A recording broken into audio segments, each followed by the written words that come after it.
نہیں ہو سکتا، مگر آج ہمارے پاس کون سا ایمان ہے؟ آج سب سے زیادہ دنیا میں پریشان قوم مسلم ہے۔ مسلمانوں کی پریشانی کی وجہ ایمان کی کمزوری۔ ہم جب مکمل ایمان کے ساتھ دنیا میں رونما ہوئے، دنیا نے دیکھا ہماری پہلی جنگ عظیم، جسے دنیا جنگ بدر کے نام سے جانتی ہے۔ جنگ بدر کے موقع سے ایک طرف 313 مسلمان نیت تھے مسلمان، سامنے 1000 سے زائد تعداد میں لشکر کے ساتھ، ہتھیار کے ساتھ، کھا پی کر اونٹ اور گھوڑے کے ساتھ دشمنان پہنچے ہیں۔ مسلمانوں کو یقین تھا اپنے ایمان پر، مسلمانوں کو بھروسہ تھا اپنے ایمان پر، اللہ کے قانون پر عمل کرنے کا وہ بھروسہ تھا۔ وہ جانتے تھے کہ میری تعداد گرچہ کم ہے، مسلمان جانتے تھے کہ سامنے 1000 کی سنکھیا میں دشمن موجود ہے۔ ان کے پاس اسلحے ہیں، ان کے پاس گھوڑے اور ہاتھی ہیں، ان کے پاس سارے ٹیسٹ اس زمانے کے اعتبار سے ہتھیار ہے۔ مسلمانوں کو اچھا بھلا کا معلوم تھا کہ میرے پاس کچھ نہیں، میں بھوکا پیٹ آیا ہوں، میرے پاس گھوڑا نہیں، میرے پاس ہتھیار نہیں، میں کیسے لڑ سکتا؟ ان کو صرف اعتماد اللہ پر تھا، ان کو بھروسہ صرف اللہ کی ذات پہ تھا۔ اللہ کی ذات پر وہ یقین کامل کی طاقت سے مسلمان آگے بڑھتے رہے۔ بدر کے میدان میں مسلمانوں نے دیکھا کہ سامنے 1000 کی تعداد ہے۔ ان میں سے کچھ لوگوں نے کہا سرکار میں کیسے لڑوں گا؟ وہ تلوار ان دشمنوں کی چمک رہی ہے اور ہم نیت سے یہاں پر ہیں۔ ان کی ایک تلوار کے سامنے ہمارے 313 افراد بالکل دھراشائی ہو جائیں گے، ہمارے پاس کوئی لیٹسٹ طاقت نہیں۔ مصطفیٰ کریم مسکراتے اور فرماتے ہیں اے میرے صحابی، اللہ پر بھروسہ رکھ، بھروسے کی برکت سے اللہ کوئی ایسا راستہ عطا فرمائے گا جس کی قوت سے تو فتح پائے گا، جس کی قوت سے تو تیری جیت ہوگی۔ نبی فرماتے ہیں کہ لے گے کھجور کی ٹہنی، آپ کھجور کی ٹہنی کاٹتے رہے۔ تمام مسلمانوں کو، تمام مجاہدوں کے ہاتھ میں آپ نے کھجور کی ٹہنی پکڑا کر لے جا تیری تلوار، یہ تلوار کی کام آئے گی یہ ٹہنی۔ دشمنوں نے دیکھا اس میدان میں جہاں 1000 کی طاقت، 1000 کی جماعت کے ساتھ دشمن موجود ہو، جن کے پاس گھوڑے، ہاتھی اور ہتھیار لیٹسٹ موجود ہو، جو شکمشیر ہو کر میدان جنگ میں کود پڑے ہو، ان طاقتور دشمنوں کے مقابلے میں جب مسلمان نیت تھا، مسلمان جب آگے بڑھا ہے، ہاتھ میں تلوار کے نام پہ حضور کی ٹہنی ہے۔ اب تاریخ، اتہاس ہمیں یہ کہہ رہا ہے، اتہاس ہمیں یہ بتاتا ہے کہ اس میدان جنگ میں جب مسلمانوں نے مصطفیٰ کریم کی دی ہوئی ٹہنی کا استعمال میدان بدر میں کیا تھا، استعمال ٹہنی آپ کرتے رہے، دشمنوں کا سر تن سے جدا ہوتا رہا۔ ٹہنیوں کے استعمال نے تلوار کے استعمال کو دھراشا کر دیا، پوری جنگ جیت لی گئی اور مسلمان کامیاب ہو کر گھر لوٹے۔ کہنے کا مطلب یہ ہے کس چیز کی قوت نے مسلمانوں کو یہ حوصلہ دیا تھا؟ مصطفیٰ کریم کی محبت، اللہ پر یقین کامل، مضبوط ایمان اور اللہ پر بھروسہ۔ اس قوت کے ساتھ جب مسلمان آگے بڑھے، اللہ نے خود اس کے لیے راستہ کو، وہ کٹھنائی بھرا راستہ کو اللہ نے خود اس کے لیے ہموار فرمایا۔ مسلمانوں کو سبق حاصل کرنا چاہیے۔ کیوں مسلمانوں کو احد کے میدان میں پریشانیوں کو سامنا کرنا پڑا؟ مسلمانوں کی پریشانیوں کی وجہ میدان احد میں اس لیے ہوئی کہ مسلمان نے پیغمبر اسلام کے باتوں پر وقتی طور پر اس کو اندیشی کیا تھا، اس لیے تھوڑی سی پریشانیوں کو سامنا مسلمانوں کو کرنا پڑا۔ ان دونوں جنگوں کی صورتوں کو ہم اپنے سامنے رکھ کر اگر آگے کی گفتگو ہم سماعت کرنے کی دلچسپی کریں تو میں آپ کو بتاؤں، یعنی ایمان مضبوط رہتا ہے، بڑی سے بڑی جنگیں جیتی جاتی ہے۔ مضبوط ایمان کے ساتھ مسلمان سوکھی روٹی کھا کر بھی بادشاہت کا مزہ لے سکتا ہے۔ آج ہماری تعداد کم نہیں ہے، پوری دنیا میں 140 کروڑ کی سنکھیا میں ہم بستے ہیں۔ پوری دنیا میں کہنے کے نام پہ 57 ممالک میں ہمارے بادشاہوں کی شاست ہے، مگر کہاں چلی گئی وہ طاقت بادشاہوں کی؟ شام جس کے قبضے میں ہے اس کی زبان کیوں خاموش ہے؟ لیبیا جس کے قبضے میں ہے وہ کیوں آج دھراشاہی ہے؟ کہاں چلے گئے وہ عرب کنٹریز کے بادشاہ جن کی گدی کے تعلق سے پوری دنیا میں کوہرام مچا ہے کہ ان کے پاس سونے چاندی کے ایئر کرافٹ ہے؟ وہ طاقتیں کہاں چلی گئی جن کی ایک آواز پہ امریکہ کا راشٹرپتی وہاں پہنچتا ہے؟ آج جب قرآن پاک کے خلاف آوازیں اٹھائی جا رہی ہے، کیوں نہیں 57 ممالک تمام بادشاہان اس پر کان دھر کر فوری کارروائی کرنے کی کوشش کرتے ہیں؟ سیدھا سا مطلب بھی نکلتا ہے آج ہماری شاسن ضرور ہے، آج ہمارے بادشاہ ہمارے 57 ممالک میں حکومت ضرور کر رہے ہیں، مگر ان کا ایمان اتنا کھوکھلا ہو چکا ہے، وہ دولت و حکومت کے نشے میں، وہ شہرت کے نشے میں، وہ پیسے کے نشے میں اتنا ڈوب چکے ہیں، آج ان کے اندر سے یہ احساس ختم ہو گیا ہے کہ قرآن پاک کی ایک آیت پر کسی دشمن نے آواز اٹھائی، کاش یہ زمانہ خالد بن ولید کا ہوتا، کاش یہ زمانہ فاروق اعظم کا ہوتا، کاش یہ زمانہ صدیق اکبر کا ہوتا، کاش یہ زمانہ حضرت مولا علی کا ہوتا، کاش یہ زمانہ ایک سچے عاشق رسول کا ہوتا، تنہا ہی اس ظالم حکومت کے مقابلے میں اپنی آواز بلند کرتا اور وہ قسم کھا کے گھر سے نکلتا اور اس ظالم کا سر سے میں اور جب تک جدا نہیں کروں گا جس نے قرآن پاک کی ایک آیت کو قرآن پاک سے نکالنے کی بات کی ہے۔ قرآن وہ کتاب ہے جس کا ایک نقطہ اس سے ہٹا نہیں جا سکتا۔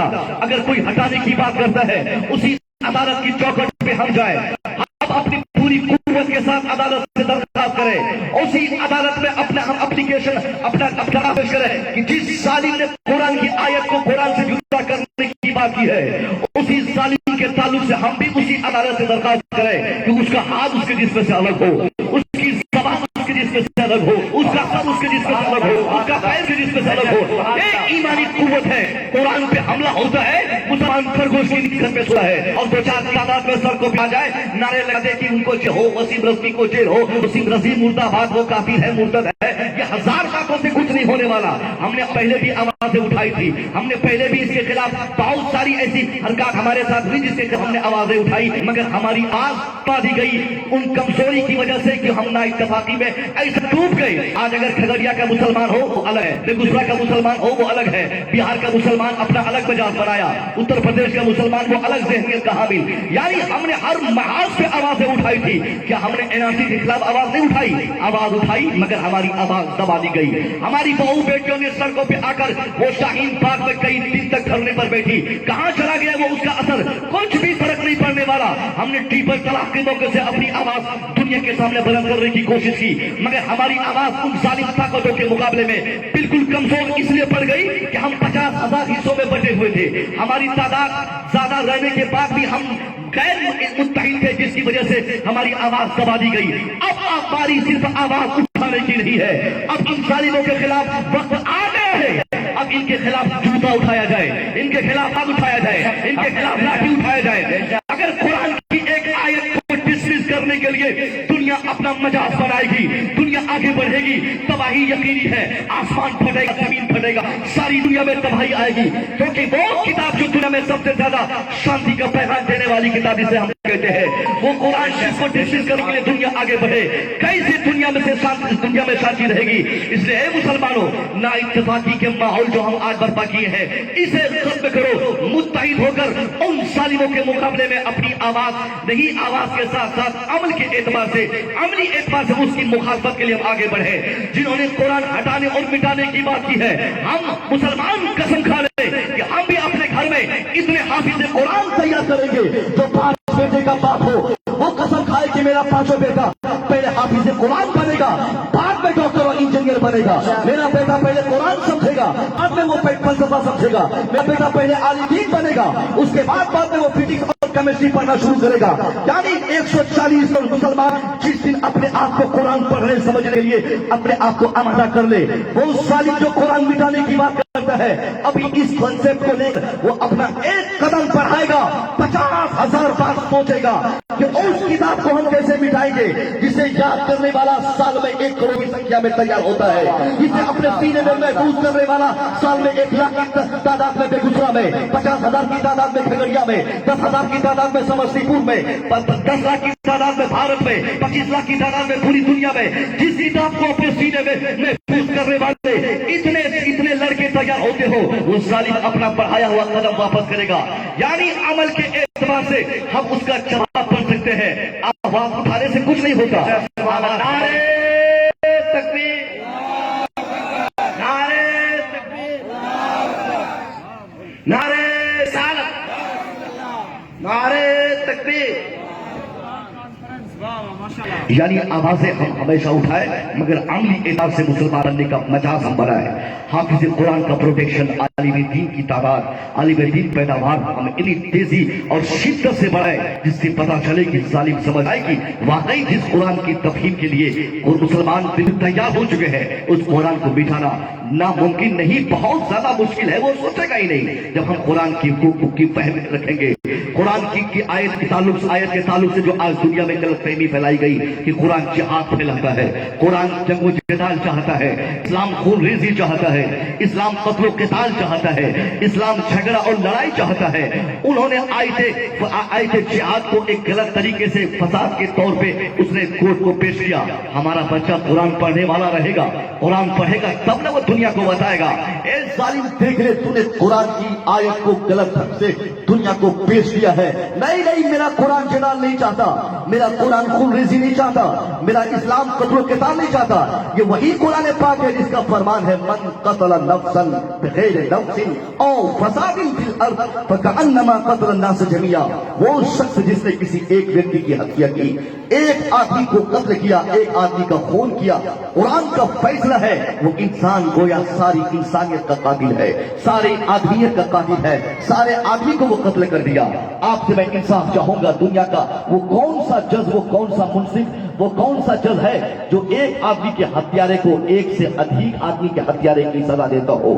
دنیا کی ہر عدالت میں یہی نظام ہے، ایک آدمی کی قتل کر کے آپ جائیں گے، ایک آدمی کو قتل کریں گے تو اس کی سزا صرف ایک آدمی کی قتل کی سزا آپ کو دی جائے گی۔ مگر قرآن ایک ایسی شدت کے ساتھ انسان کے ناحق خون کو ایسی شدت کے ساتھ اس کی قباحت کا اعلان قرآن فرماتا ہے، جو ایک انسان کو قتل کرے گا، ایک انسان کی ہتیا کرے گا، قرآن کی نگاہ میں گویا وہ ساری انسانیت کا قاتل ہے۔ یعنی ہمارا قرآن ہے جو دنیا شانتی چاہتا ہے۔ جہاد کو غلط ڈھنگ سے دنیا نے پیش کیا۔ اگر علماء کا پروٹیکشن نہیں ہوگا تو جہاد دنیا کے سامنے جہاد کا مفہوم کون سمجھائے گا؟ حافظ قرآن تیار نہیں ہوں گے تو قرآن کی حقانیت کا اعلان اپنے عملی اعتبار سے، اپنے فعلی اعتبار سے کر کے دنیا کو کون بتائے گا؟ آج کہیں نہ کہیں ان ظالموں کو ہم نے قوت دیا ہے۔ ہمارے علماء آج اتنا کمزور ہے، علماء کی زندگی کی ترقی کی ہر شاہراہ پہ ہم نے اتنے روڑے ڈال دیے ہیں۔ آج ایک کھاتا پیتے گھرانے کا لڑکا بھی نہیں چاہتا کہ وہ حافظ قرآن بن پائے۔ کون سا مولوی ہمارے گاؤں سماج میں خوشحال ہے؟ آپ بتائیے، کیا آپ کی مسجد کا امام خوشحال ہے؟ کیا آپ کے علاقے کی کسی مسجد کے امام کے پاس فارچونر گاڑی نہیں مگر آپ کے پاس گاڑیاں ہوتی ہیں؟ ان کا گھر سب سے چھوٹا گاؤں میں ہوتا ہے مگر ہمارا گھر سب سے بڑا ہوتا ہے۔ وہ حافظ قرآن جس نے دنیا کی سب سے عظیم کتاب کو اپنے سینے میں محفوظ کر رکھا ہے، آج وہ 5000 روپیہ تنخواہ کم آتے ہو، آج وہ ہمارے سامنے نتمستک ہو۔ ایک متولی، ایک مؤذن، ایک متولی اور ایک سیکرٹری کی اجازت کے بغیر وہ کہیں ٹیوشن پڑھانے، کہیں گھومنے نہیں جا سکتے ہو۔ یعنی ایسی زندگی آج ان کی گزرتی ہے، پھونک پھونک کے انہیں قدم بڑھانا پڑتا ہے۔ ایسی پرستھتی جب رہے گی، کوئی آدمی نہیں چاہے گا کہ اس کا بیٹا حافظ قرآن بنے۔ جب حافظ قرآن کی تنخواہ محدود رہے، حافظ قرآن کی زندگی کی ترقی رک جائے، حافظ قرآن عالم دین کی ترقی رک جائے، کون عقل مند چاہے گا کہ وہ بھی اپنے بیٹے کو حافظ قرآن بنائے، عالم دین بنائے؟ اس لیے سب سے زیادہ ذمہ دار ہم ہیں۔ ہم نے کہیں نہ کہیں ان علماء کے پروٹیکشن، ان کی پیداوار پہ ہم نے رکاوٹ ڈالی ہے، جس کی وجہ سے عالموں کی تعداد کم ہوئی، اور جو عالم بچے کچے ہیں بھی وہ بھی تبلیغ کرنے سے ڈرتے ہیں۔ 15 منٹ کی تقریر مولوی صاحب اپنی مرضی سے مسجد میں نہیں کر سکتے جب تک متولی صاحب جس موضوع کے تعلق سے نہ بولنے کہتے ہو، اس موضوع کے تعلق کی گفتگو ہوگی، ان کے خلاف ایک لفظ بھی مولوی صاحب نہیں بول سکتے۔ یعنی یہ ذہن، یہ مجاز ہم نے اپنے سماج کو دیا ہے کہ مولوی صاحب ہمارا غلام ہے، عالم صاحب ہمارا غلام ہے۔ یہ ہمارے تمام علماء کرام ہے، ان کی خدمت ہے، ان کی محنت ہے، ان کی کاوش ہے، کاوشوں سے ہی اسلام آگے بڑھتا ہے۔ ہماری کون محنت ہے؟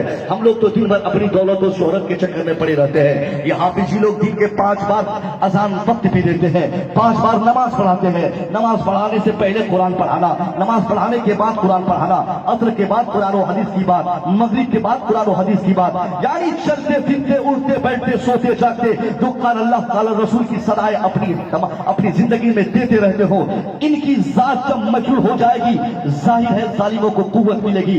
ظالم یہ سوچ لیں گے کہ اب مسلمانوں کو مٹانا آسان ہو گیا، کیونکہ مسلمانوں کا اعتماد علماء سے ختم ہو گیا، مسلمانوں کا بھروسہ علماء سے ختم ہو گیا۔